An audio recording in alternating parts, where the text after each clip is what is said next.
Magandang gabi po sa inyo, Sir Mar. Pakitago niyo na lang po ko sa pangalang Rika. Sana po ay maitampok niyo itong karanasan na ikikwento ko. Ang karanasan ko pong ito ay nangyari taong 2022 pa. Hindi pa ganun katagal, kaya sariwa pa sa alala ko. Idagdag ko na din po pala dito yung kababalaghan na naranasan din ng pamilya ko. Sana po ay magustuhan niyo. Nangyari po itong karanasan ko sa mismong bahay namin sa probinsya. Ngayon po dito na ako nakatira sa Manila, kasama ang partner ko. Noong mga panahon na yun, ay LDR pa po kami ng partner ko. Kaya madalas kami nakatutok sa kanya-kanya naming cellphone at maghapon na magka-video call. Isang taon at kalahati rin kaming LDR bago po kami mag-decide na magsama na. Halos oras-oras ata kami magka-video call nun. Basta may pagkakataon at hindi busy. Lagi kami nakaharap sa screen ng cellphone namin at magkausap. Simula pa noon, ay may mga hindi na talaga maipaliwanag na kababalaghan na nangyayari sa bahay namin. Pero hindi naman po ganun kagrabe, na tipong nagagambala na kami.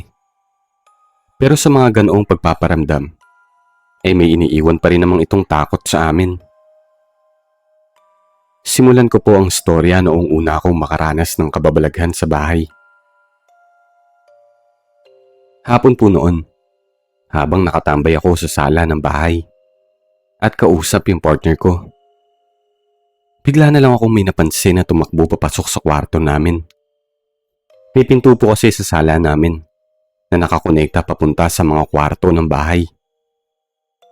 Nakita ko na tumakbo yun, pero hindi malinaw dahil nakita ko lang sa gilid ng mata ko. Biglaan lang at hindi ko ine-expect. Akala ko nung una ay yung kapatid ko lang na bunso na naglalaro. Pero naisip ko na imposible yun kasi dadaan muna siya sa akin bago siya makapasok sa kwarto. Nagtaka ako na may halong pangamba. Dahil baka may ibang tao na nakapasok sa bahay. Minabuti kong tignan na lang para sigurado ako kung mayroon ba talagang nakapasok.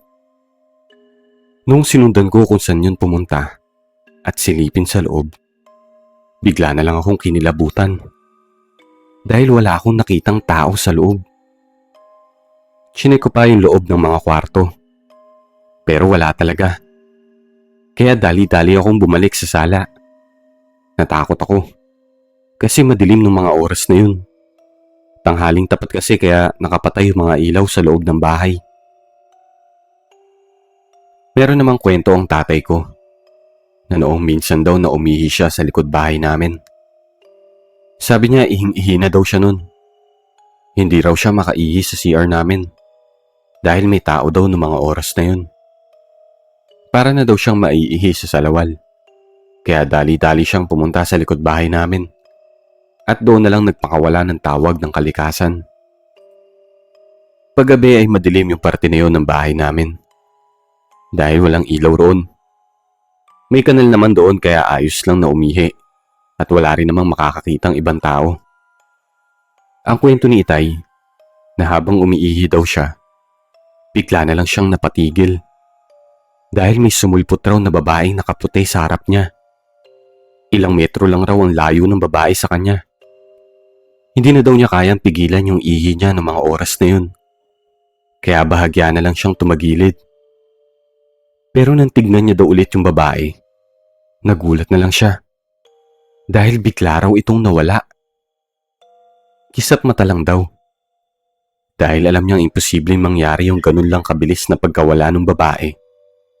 Dito na niya napagtanto na hindi tao yun. Noong maisip niya yun, gumapang daw agad yung kilabot sa kanya.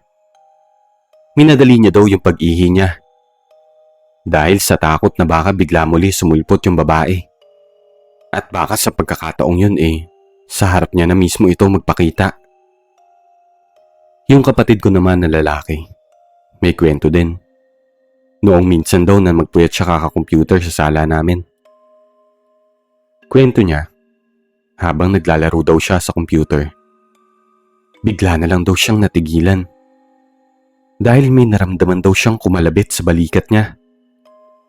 Tapos may naaninig daw siyang itim na figura sa gilid ng mata niya na parang nakamasid at nanonood sa kanyang ginagawa.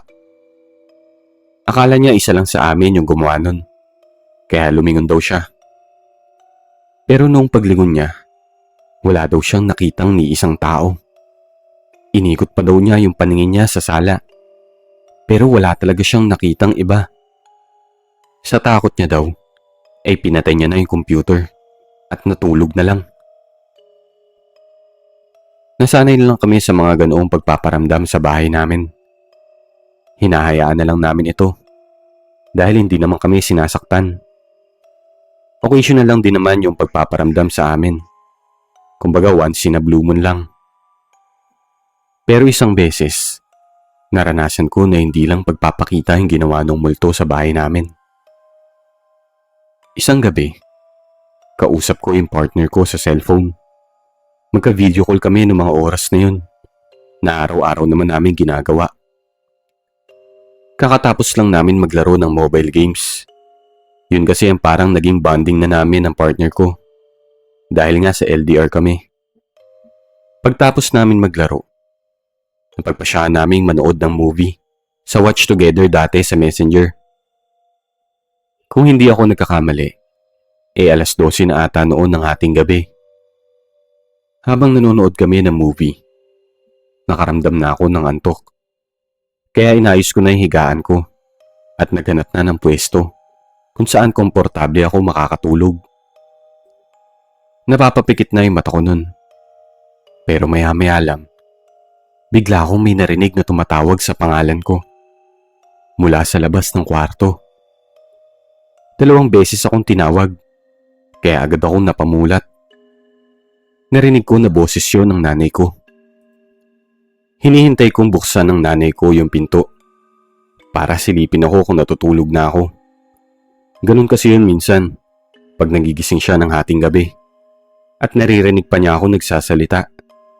Binubuksan niya yung pinto ng kwarto para silipin ako at sinasabihang matulog na. Hinintay kong gawin niya yun, ngunit wala. Nagpa siya akong tignan na lang yun sa labas ng kwarto.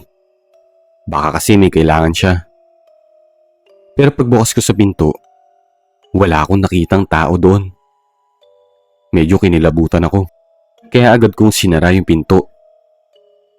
Napansin ng partner ko na medyo balisa ako.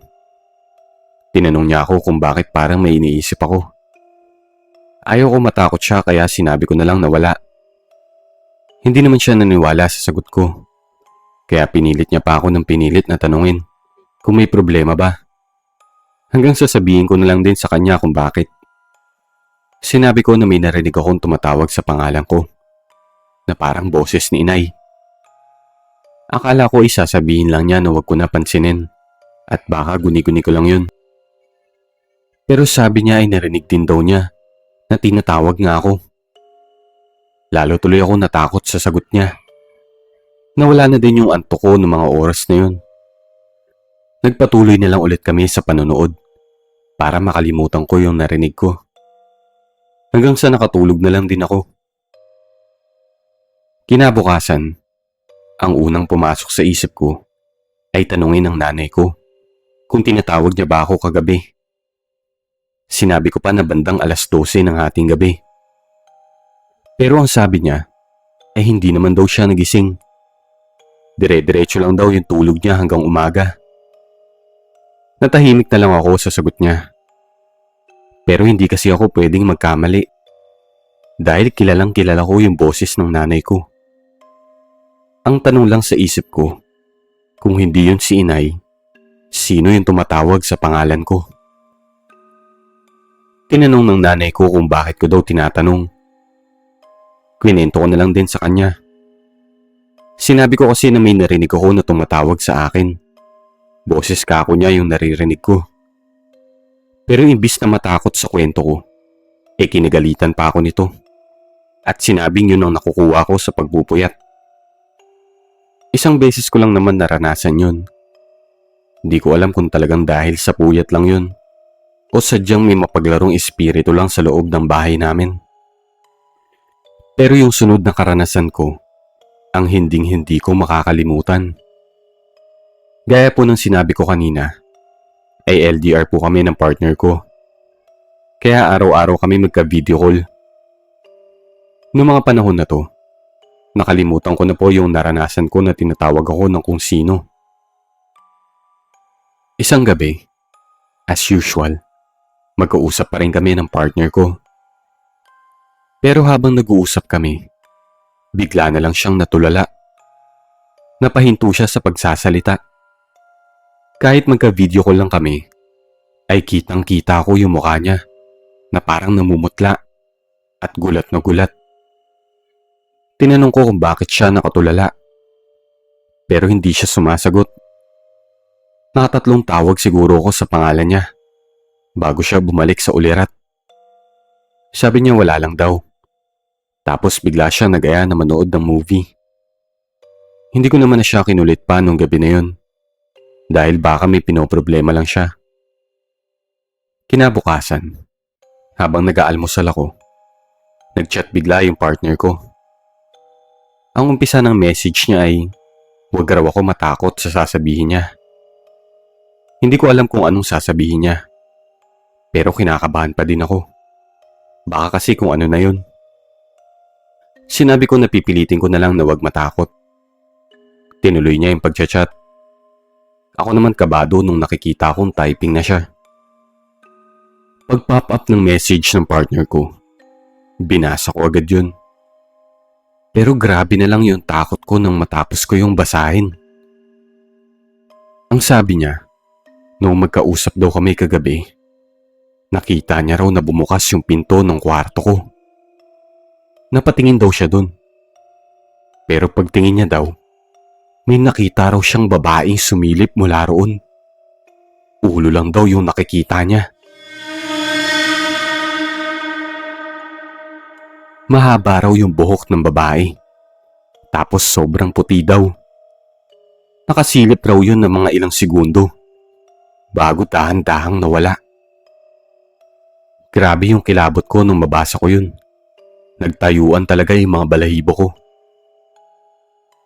Simula po nun, pag magka-video call kami ng partner ko at nasa kwarto ako, sinisigurado ko nakalak yung pinto. Pagtapos nung karanasan ko na yun, ay hindi na muli pa ako nakaranas ng mas matindi doon. Ngayon po wala naman nang naikikwento yung pamilya ko na tungkol sa mga kababalaghan sa bahay namin.